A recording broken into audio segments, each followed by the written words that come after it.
and welcome to New Gameplay Today. I'm your host for the day, Charles. I'm joined by Kyle. Hi, Kyle. How's it going? It's going well. I'm excited to see Ghost Trick. I've touched this PlayStation 4 version a little bit, and I'm excited to see more of it. Also, correct me if I'm wrong, Charles. Have you not played Ghost Trick before? I have not played Ghost Trick before. Okay. It was a game whose title I had definitely heard before, but I never bothered looking into it. Well, because you like the Phoenix Wright games, right? And the Miles Edgeworth games. Like, you're a fan of all those, right? Yes, yeah. So I was excited to get to play this a little bit. For people that don't know, this is a series, or it's a single game, I think. Yep. Directed by the same guy who directed the Ace Attorney game. This name I have written down. Or I thought I did. Oh, Shu Takumi is his name. Yeah, he's got a crazy Capcom history. He worked on like Dino Crisis 2, I think. He's been there forever. But yeah, so this game is you are playing as a ghost, and you have the ability to possess objects. So this is a early instance of the game. And you can see I'm jumping around between doors and this phone here. And you can also talk to the souls of the recently dead. Yeah, there's all kinds of rules. It's like, that's like, there's a big part of the game is like getting explained how the dead works and how long you can take them over and who you can take over and why. Yeah. It's cool. I love how specific it is, though. It's like, it's specifically 4 minutes before they died. Right. You get to exist in the world around them. And I think they have to have died within the day. Anyways, in this instance, we are seeing a dog. Missile the dog. Yeah, Missile's the best. And yeah, I in the brief amount of this game I've played, I've enjoyed it so far. I can definitely feel the Ace Attorney DNA. Yeah, it's funny because it's not like, oh, if you like Phoenix Wright, you'll like this, because it is not mechanically similar, really. It's just like it has the vibe, yeah. I guess. It's like the same writers, and it's like if your favorite horror director went and made a, superhero movie or something, you'd be like, you can see it. You can see how it's from the same people, even if it feels a lot different. Yeah, and I think the composer did the first Ace Attorney game, so a lot of the sounds are very similar also. And yeah, I think there's something about these types of games that's interesting to me, where it's very lighthearted and there's a lot of jokes and like puns in like the names and stuff, but it's also like very focused on death. Like, yeah, every Ace Attorney case is a murder case, and in this one, in every instance, you're looking with someone that's recently died or been killed. In this case, it's a dead dog, which I would be really dark if it wasn't a very cute dog and your goal wasn't to prevent it. Right, yeah. Yeah, that's like a big part of the game is like going back in time a few minutes and making sure people don't die. Yeah.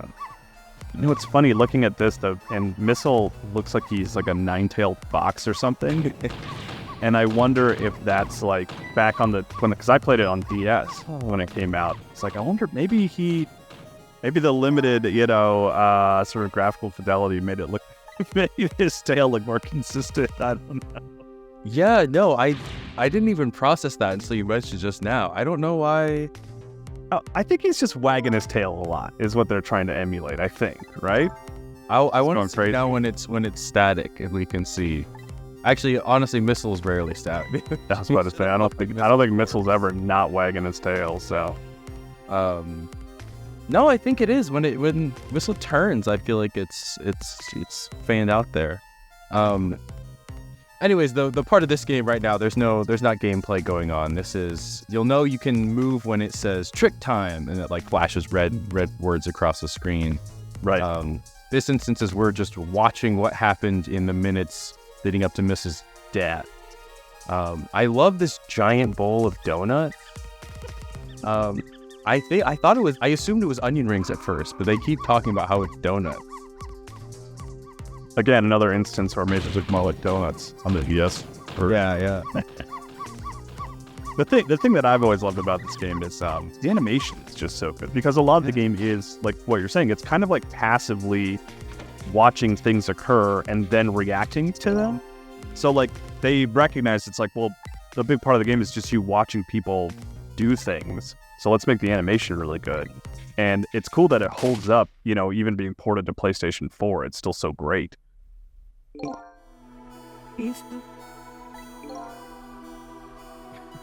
So it's like, how did he die? Well, a person came in and shot him, basically, but a whole bunch of other weird stuff happened on the way there. Donuts, rats. You were talking about the animation. It's also reminding me of, I haven't played that much of the game, so I don't know if there's like a reason for it, but all the bad guys have like this like blue skin tone. And there's a thing with like the character design where it's like, I don't know if they're supposed to be like zombie alien things. I think it's just meant to clearly differentiate them from I guess otherwise main characters. But I appreciate the how exaggerated all this stuff is. Also, our main guy has like a banana haircut, which I really like. Yeah, does he have a name? I can't remember.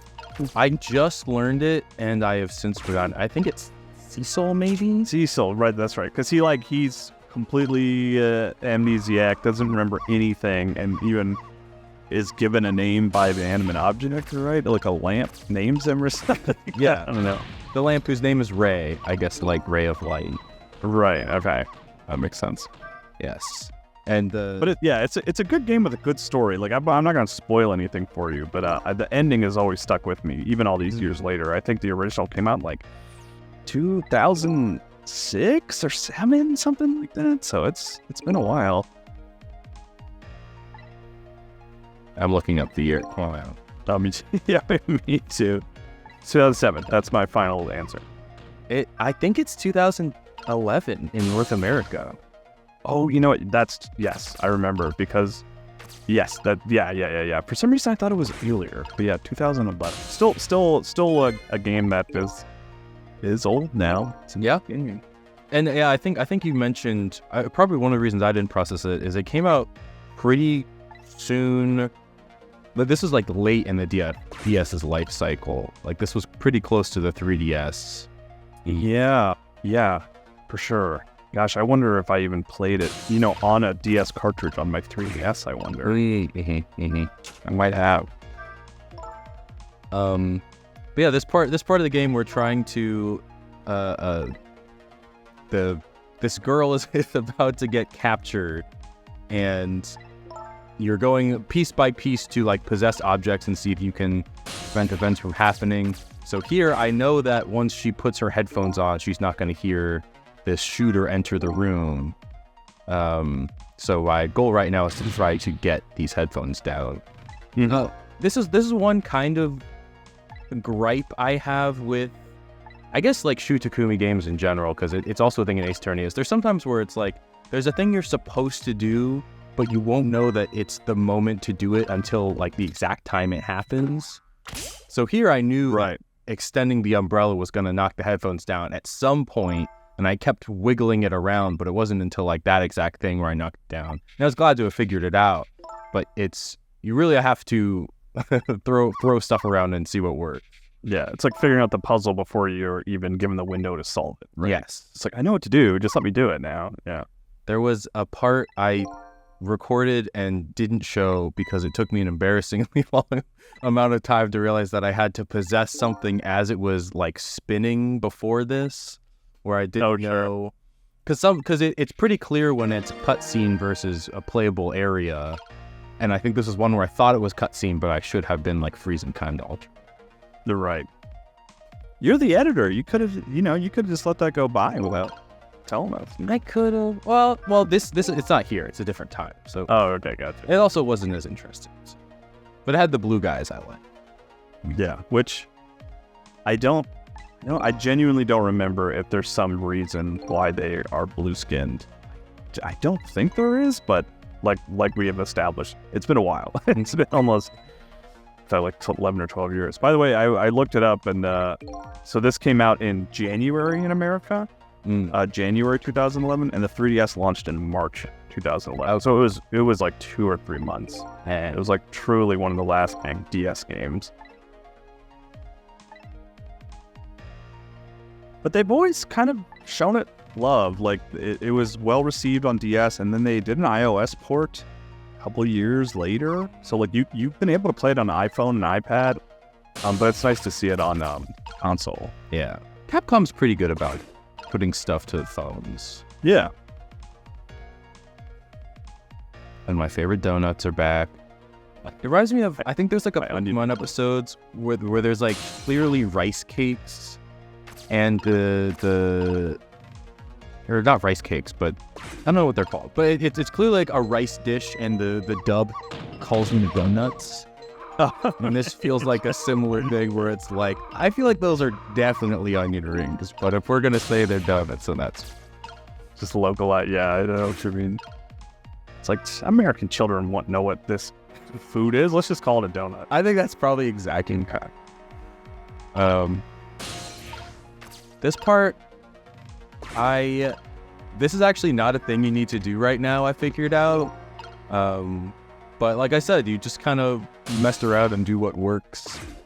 Yeah, you have like, if it's unclear, you have kind of, I don't know, like 3 feet, in the context of the game that you can move between things. Yeah. So a lot of the game is like what you're doing here, like you're trying to pause it so you can get close enough to manipulate this thing, to move over to that thing and manipulate that. Yeah. It's all very specific. Yeah. And it is very, I don't know if there is a real fail state, because you can replay the minutes before the person dies as many times as you want. So if for some reason it took you a really, really long time to figure something out, you can always just press the R button and flash back to the start. Yeah. I'm impressed how it looks. I think it looks good being ported to PS4. I should also mention, I didn't actually say it. This is the Switch version. Oh, this is the Switch version. Yeah, okay. This is not. I for some reason, I'm sorry, I kept saying PS4 because I thought it was only PS4, but it's also on Switch. Yeah, I mean, according to Wikipedia, which I pulled up to see when it came out on DS, it's on Switch, PS4, Windows, and Xbox One. Okay, cool. Do you know, as of the posting of this video, I didn't really hatch. Do you know if you can use the touchscreen on Switch? Did you play with that at all, or?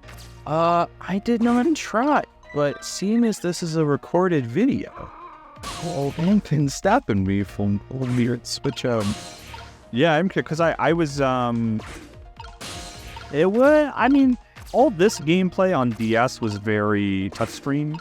Mm-hmm. And then the iOS was the same deal. So I was curious if they were going to lean into that for, if you have a controller. But I mean, from what I played a little bit, and I'm sure what you played too, like it doesn't feel like you're limited or anything, right? Yeah. It's not like, oh, this would be better with a touchscreen, which, few games feel that way, if we're being honest. But just using the control stick to sort of stretch your ghost abilities around, I feel like gets the job done just fine. I'm able to press through text. Oh, here we go. Oh yeah, it's fully touchscreen. That rocks. Oh, that's cool. Okay, that's nice that's like that they considered that for the Switch version. Might as well. It was built as a touchscreen. Switch has a touchscreen. Like, I know. So few games use it that it might as well not be there. Yeah, I think I use it to redeem download codes, and that's about it. Yeah. So we successfully saved this dog. Hell yeah, missile the dog. I think this is launching into another eventual thing of explaining more how ghosts work, because this is maybe like 45 minutes into the game. This is not very in. There's still a lot of explaining going on, but yeah, it was. I think I was looking at my other Switch while it was happening, but this is another solution I got of open the door to whack the mouse and the ball under the couch. It's a thing that I don't know if like other people would have seen it and know what was going on, but I was really but I like it. It's very Bruce Goldberg-esque. Yeah, for sure. Yeah, that's how a lot of the All right. What is your opinion of what you've seen so far, Kyle? I mean, I think it looks. your original experience. I mean, it looks great. The thing that's always stuck with me with Ghost Trick is actually the story, which I think actually has a lot of good twists and turns, and the ending is really good to the point where, as part of them sort of revisiting it for consoles now, I was able to email Shutakumi a couple questions, just email questions. And then one of the questions I asked him was like, do you think we'll ever see a sequel? And he was like, well, the story is pretty conclusive, right? Like, which is why I like it, because it has a beginning, middle, and an end, which you don't see in a lot of video games. Weirdly, like everything is presented as a franchise. And his response was like, I don't think you'd see a sequel in the sense of like, these characters come back for another adventure, but like the mechanics, right? The sort of ghost world that was invented for this game, maybe that could come back for a sequel in the future or something like that, which I would totally be open to. I'd be into that. Yeah. Well, I'm excited to play the full game for myself. Yeah, thanks for having me. Of course. And for more gaming goodness, stay on the Game Informer's YouTube channel. See you guys next time.